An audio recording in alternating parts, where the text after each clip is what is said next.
आज हमारी सफाई शुरू हुई टेरेस से। सबसे पहले मैंने झाड़ू को पकड़ा, फिर पानी भरकर इसकी अच्छी तरह से रगड़ाई की।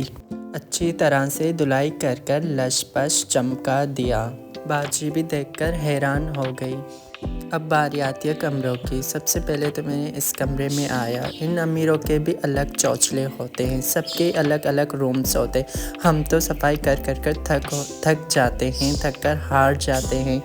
झाड़ू निकाल कर मेरी तो बाजू में दर्द हो जाता है और बाजी बोलती है कि तुम सही से सफाई नहीं करते। जब बाजी की बात पर मुझे गुस्सा आता है तो मैं अपना गुस्सा पूरा सफाई पे निकाल देता हूँ। ऐसी रगड़ाई करता हूँ सफाई की तो सफाई भी बोलती है कि भाई अब मुझे छोड़ दो। झाड़ू तो मैं इतनी गुस्से से निकाल रहा हूँ जैसे कि मेरे अंदर बेलापुर की डायन आ गई है।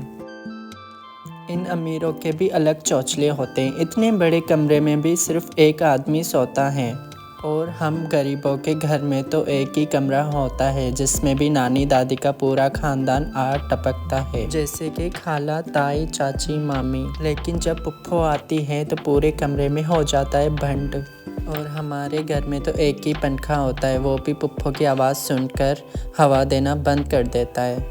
पुप्पो से पनाह मांगकर बिस्मिल्लाह पढ़कर हमने सफाई पर ध्यान दिया, क्योंकि अगर बाजी को गुस्सा आ जाता वो तो पुप्पो से भी 2 कदम आगे हैं। अब बारी आती है डस्टिंग की।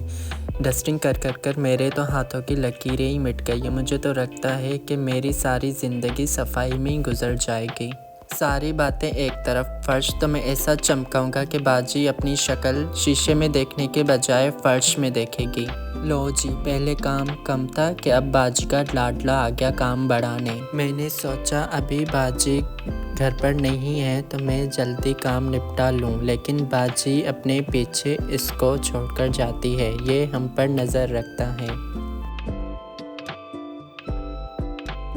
तो जी काम ख़त्म होने का तो नाम ही नहीं ले रहा था। फिर मैंने सोचा बाजी नहीं है तो काम में थोड़ी डंडी मार ली जाए, लेकिन मुझे क्या पता था कि मेरी टांग की डंडी टूट जाएगी। जल्दी करने के चक्कर में मेरा ये हशर हुआ कि मैं बहुत बुरी तरीके से फिसल गया। तो जी इससे पता चला काम हमेशा दिल और मेहनत से करो।